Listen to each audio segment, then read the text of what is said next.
Right, so good news. Cleveland Browns football is back. OTAs have officially begun for the Cleveland Browns.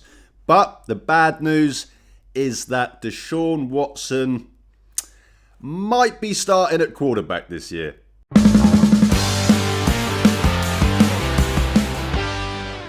Hey guys, welcome back to my channel, or if you are new here, then please do me a favour and hit that subscribe button.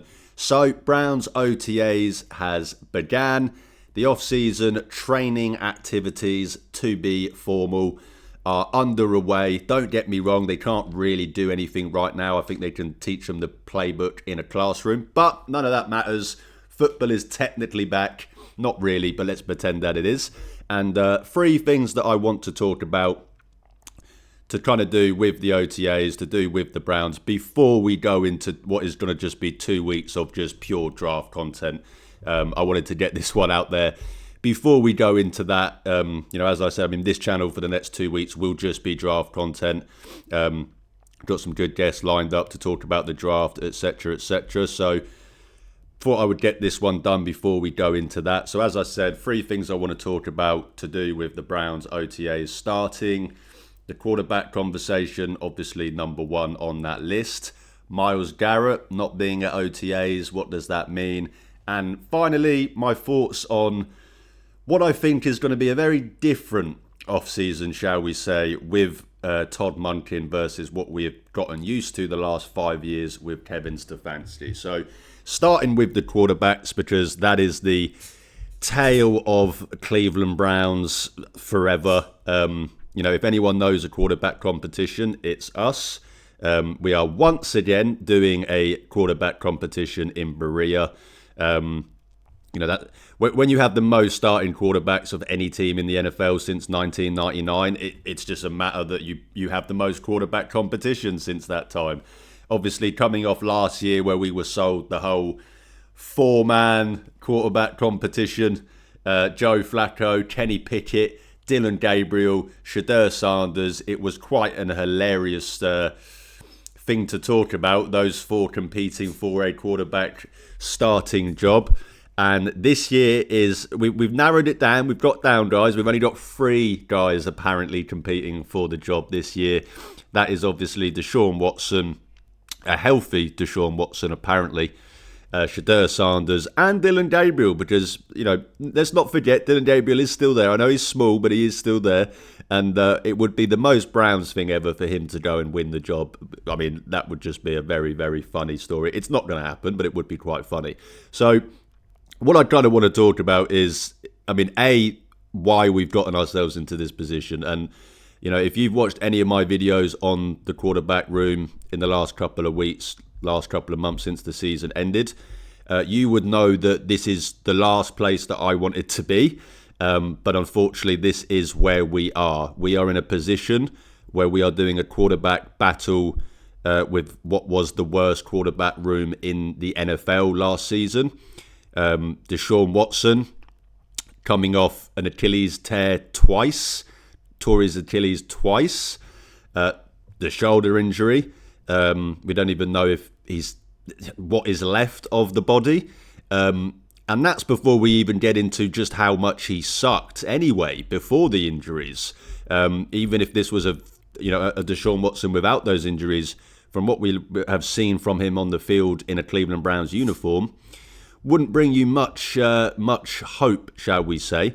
We then have Shedeur Sanders, who, don't get me wrong, I've talked that a lot of times about the flashes that he showed. I did a whole video with Josh from the Dogs podcast where I praised Shedeur more in that video, maybe more than some people have ever seen me praise Shedeur. But with all of that being said, this is a guy who had the worst QBR in NFL history last season. This is a guy that had a minus touchdown to interception ratio last season. Yes, the flashes were there, but barely completed over 55% of his passes, and as I said, those things as well don't exactly give you too much optimism. And then Dylan Gabriel, who, if we're actually being honest, if you just look at the numbers, you would argue you would argue was actually the best quarterback last season. But unfortunately, football is not just a game of numbers. We all watched Dylan Gabriel on the field. He's a very limited quarterback. The Browns didn't complete a pass over 10 yards, it felt like, the whole time he was there. I can say this because I actually saw him live. So, yeah, that's where we're at. And as I said, this was the situation where I did not want to be in. The whole reason I wanted to bring in competition, the whole reason I've advocated since the season finished to bring in competition was because I didn't want to get into a situation where we are having a quarterback battle between these three. But unfortunately, that is where we are. Don't get me wrong. I am dooming and glooming a little bit. There is obviously still opportunities. There's still time for the Browns to add to this room. Is that through the draft? I'll be honest, I hope not. I'm not really interested in bringing in another developmental draft pick. I don't really think Ty Simpson, I'm not as high as Ty Simpson as other people, so I'm not really interested in bringing anyone in a draft.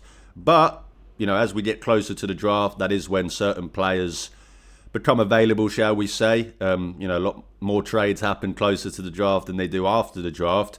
So there is still a chance for the Browns to go out and trade potentially for a quarterback, cough, Anthony Richardson.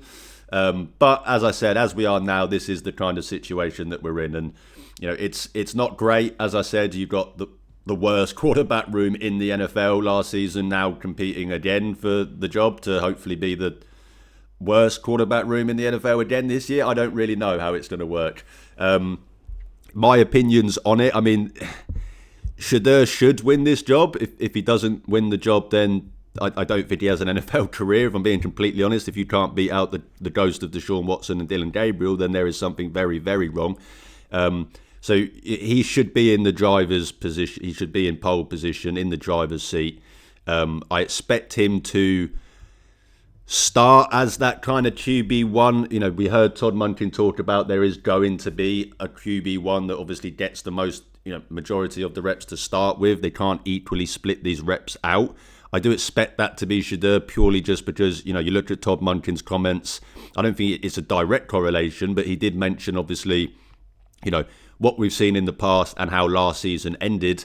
Well, last season ended with Deshaun Watson not playing football and Dylan Gabriel benched. So put two and two together, you would assume that Shedeur Sanders is in that driver's seat. But as I said, I don't think it's a guarantee, and part of my worry that I've mentioned before in the last video I did on this quarterback room is that I'm not, I'd love to sit here and say that Shedeur Sanders is 100% going to beat out Deshaun Watson, but I don't think I can, and that scares me because we've got a new coaching staff. They're going to try and talk themselves into the Deshaun Watson stuff. They're going to look at the tape from when he was here with Kevin. They're going to tell themselves it was Kevin. And, we look at what Deshaun Watson has done before he came to Cleveland. Yes, it was nearly over a half a decade ago now. But they're still going to try and talk themselves into it. I'm just sure of that. And if that's the case, and we do get into that situation where they are giving Deshaun Watson that chance, and we go into OTAs, we go into training camp, and Deshaun Watson looks good throwing in shorts, do they talk themselves into it? And I made this point before that I don't think Deshaun Watson can play in the NFL. I think his NFL career should be over. I mean, don't get me wrong, many reasons why his NFL career should be over. But just in terms of on the field, this is a guy that clearly does not have the mental capacity to play in the NFL anymore. His head is completely gone. That was just beyond evident watching him play in Cleveland. This is a guy that has just completely lost the mental faculties to play NFL, played quarterback at a high level in the NFL. But that doesn't mean that he can't throw a ball in shorts. And I've said this before, we came away from that first training camp, that first OTAs with Deshaun Watson in 2021. And, a lot of the local Browns media came away thinking that they had just watched Patrick Mahomes because we were used to not very good quarterbacks. I mean, I don't think, you can say what you want about him. Easily the most talented quarterback to ever play for the Browns when he came here. And obviously, so as I say, when he's throwing in shorts and none of the whole mental stuff matters or even comes into play, you can watch him and go, that looks like a good quarterback. And that is my worry, is that we get into this situation where, maybe Shedeur looks okay, but doesn't look great, or, hasn't shown like he's taken that big of a leap. They're looking over at Deshaun Watson, who, as I said, arm talent. He's the most talented quarterback in that room, just in terms of where that talent began, shall we say. I don't think anyone is going to sit here and try and tell you that Shedeur Sanders and Dylan Gabriel were more talented, quarterback prospects than Deshaun fucking Watson. So that is kind of the worry. And, as much as I can say that, he's lost his head and all of this stuff, do you lose that arm talent? I don't think you fully lose it. So I am not going to be surprised if we're getting reports from, Deshaun Watson looks great throwing in camp and all of this stuff. And this kind of brings it back to kind of put a bow on it, my whole overall point of why we should have just never got into this position in the first place. This is why I was worried. This is why I didn't want to just go into the off-season with a competition between, I'm saying Dylan, Shedeur and Watson, but we know it's Shedeur and Watson, because I just, I like Shedeur. I've got faith in that he can build on those flashes that we saw, but I'm not someone that sat there and saw enough from Shedeur and not enough to think that he can just go out there and just by virtue beat Deshaun Watson. So that's my worry. We should have never got into this position. We should have brought competition into this room. Maybe I will eat my words, and the plan all along was to go and get a quarterback to bring into this room closer to the draft. Maybe that's what they do. But for now, as I said, I'm pretty worried about how this quarterback competition is going to shake out, because I'm not really interested in seeing Deshaun Watson play for this team anymore. Don't get me wrong, I'm a firm believer that the best players should play. But I think we've gotten to this point now with Deshaun Watson where it just feels gross and it just feels dirty, and I don't really even know how they could, even if he won the job, I don't know how they can trot him out there week 1 or whenever the home opener is and not expect the whole crowd to boo. Don't get me wrong, if they start winning games, all of that goes out the fucking window and no one cares, because we're all hypocrites and it's the NFL. But just, when I can sit here in April and stand on my high chair and be, play the kind of bigger thing, it's just not something that I want to see. So that's my worry. That's where we're at. We'll see how it unfolds. But as I said, there's still a chance to bring competition into this room. I would have just liked it to have been done by now, so I'm not having to sit here having this conversation. But we'll see. That's the quarterbacks. Moving on to Myles Garrett. Now, it feels like I'm doing this every single year with this conversation. Myles Garrett hasn't turned up to OTAs. Okay, I'm sorry. I wish that I could, but I just don't care. I really don't care. Should he be there as the leader? You can make arguments for that. I understand that. Should he be there setting the culture? Well, I heard he didn't need to do that because apparently those 2 wins last season set the culture. That was a joke, guys. Don't worry. Don't take that too close to heart. But no, it's just not something I care about. I'm going to be completely honest, and I'm very consistent in this. This applies to all sports. Myles Garrett is Myles Garrett. He doesn't really have to do any of this. Don't get me wrong. Yes, mandatory. You obviously want him there. If he's not, there's obviously going to be question marks. But I just don't really care about him being there for a voluntary off-season training activity where they're sat in a classroom. I don't fucking care. As I said, I wish that I could. There's something wrong in my brain that's stopping me from caring, but I just don't care.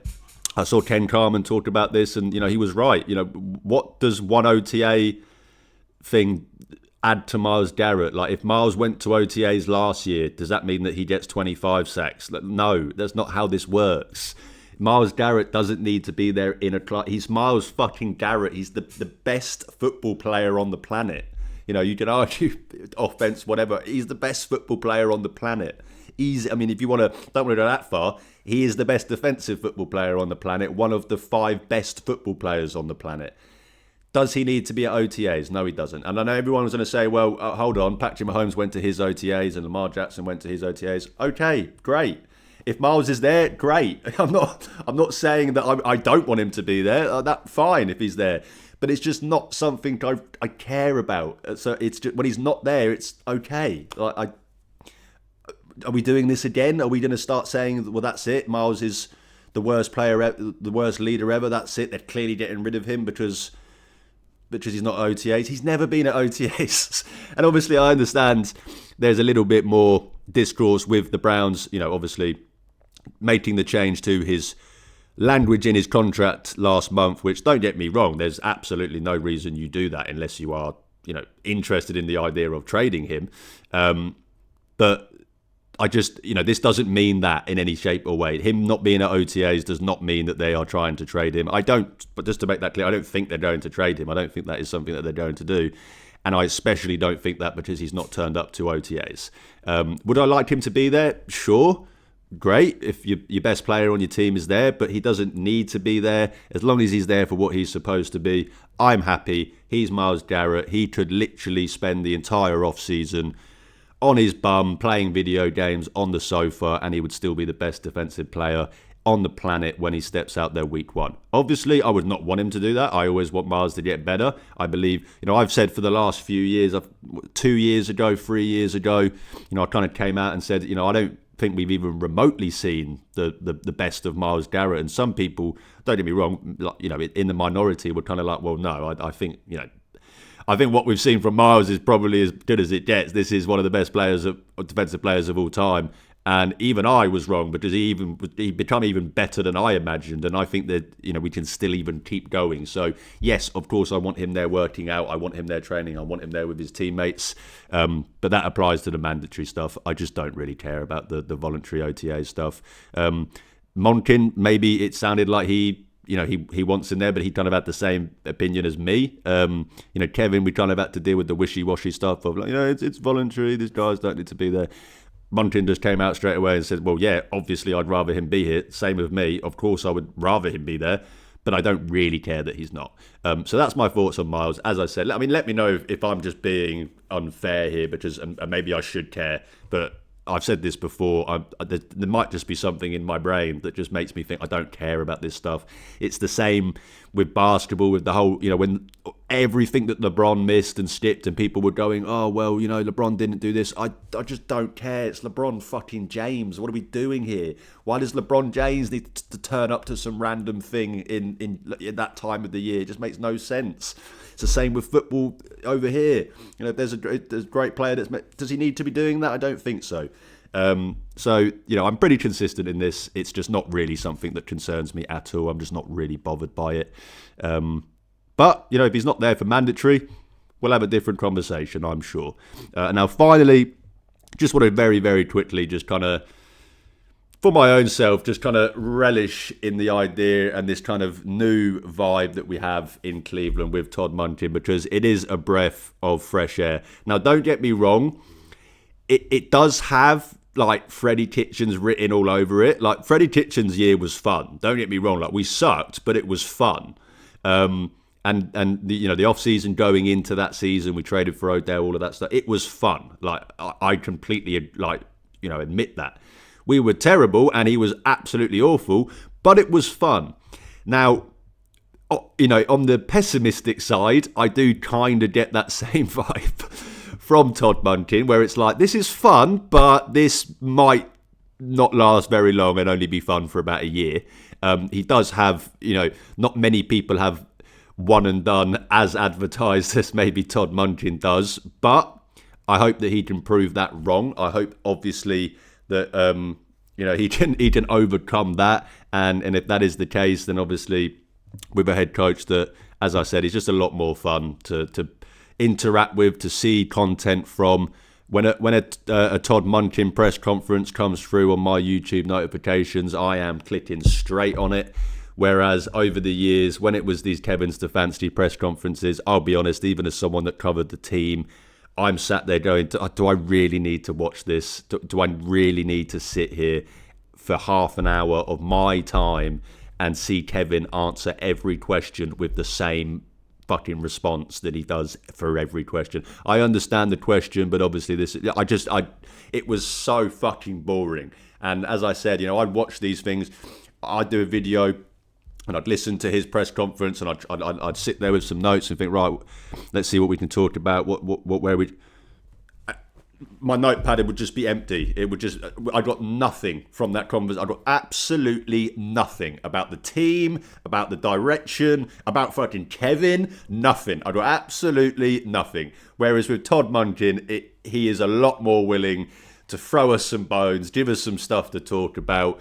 I mean, God, he even swears in press conferences. Now, how much fun is that? But no, I do just think it's a better vibe. And don't get me wrong, that it could easily all go downhill. You know, if we're 0-8, then no one really is going to be going, haha, you're really funny, Todd, for swearing in a press conference. They're going to go, why on earth are you swearing in a press conference when you're 0-8? Maybe go and swear at yourself in a mirror and go swear at your players. But one thing I can assure you is that he will be swearing at the players if that is the case. But as I said, I just think it's different. It's a breath of fresh air. It could easily go downhill, but it could also go uphill. And, you know, if we're winning games and Todd Monken is fun to watch, he's fun to interact with, then that's going to just be a much better vibe. You know, winning solves all. Todd Monken himself said in his press conference yesterday, you know, when asked how do you kind of get rid of the stigma behind the Cleveland Browns and all of that stuff, winning. And, you know, we've all said that before. It's the only thing that will make people view this team as not the bottom of the gutter and kind of what the Browns have been viewed as for the last 3 decades. There's only one thing that's going to cure that, and that is winning, whether that's Kevin Stefanski or Todd Monken. But one thing I will say is that I think winning under Todd Monken will be slightly more entertaining. We'll have slightly more things to talk about than winning under Kevin Stefanski, which was, you know, as I said, quite bland, a little bit boring. I saw that the first meeting from Kevin in Atlanta, and I kind of just got PTSD flashbacks of like, oh God, just like, it's just like, don't get me wrong, I like Kevin. I was a fan of Kevin's as the coach, but just not the best person to interact with when you'd want to try and get, you know, some things to talk about for your football team. So Todd Monken brings a fresh kind of new vibe to this team, and I'm happy for this to be the way going forward. I'm sure all the Browns beat are happy about this. They can get a little bit more to talk about in the press conferences. But, you know, the pessimistic side of me does think, well, this does scream one and done, Freddie Kitchens. But I hope I'm wrong and we can have a lot of fun along the way. But that's my thoughts on kind of the last couple of days. Browns OTAs, the press conferences, obviously the quarterback competition that is apparently happening. Yay. But that's obviously, yeah, that's my thoughts on that stuff. As I said, the next couple of weeks is going to just be draft on this channel. Unless, obviously, some big news happens, like outside of the draft. I doubt it. But other than that, it is going to just strictly be draft content. Obviously, talking about the Browns picks, mocks, players at those positions where I'm at. If you see my previous videos, you know I'm more of the lean tackle than wide receiver guy. All of that debate, all of that good stuff. We'll be talking and covering all of that on this channel in the coming weeks before we get there in 2 weeks' time on that Thursday night, technically early Friday morning for us over here in the UK. And I get to sit there for the Browns' first round, 2 first-round picks, and then as soon as it finishes, turn my TV off, get in my car and drive to the airport, because for some reason I decided to book my flights 4 hours after the drafts finishes, the first round.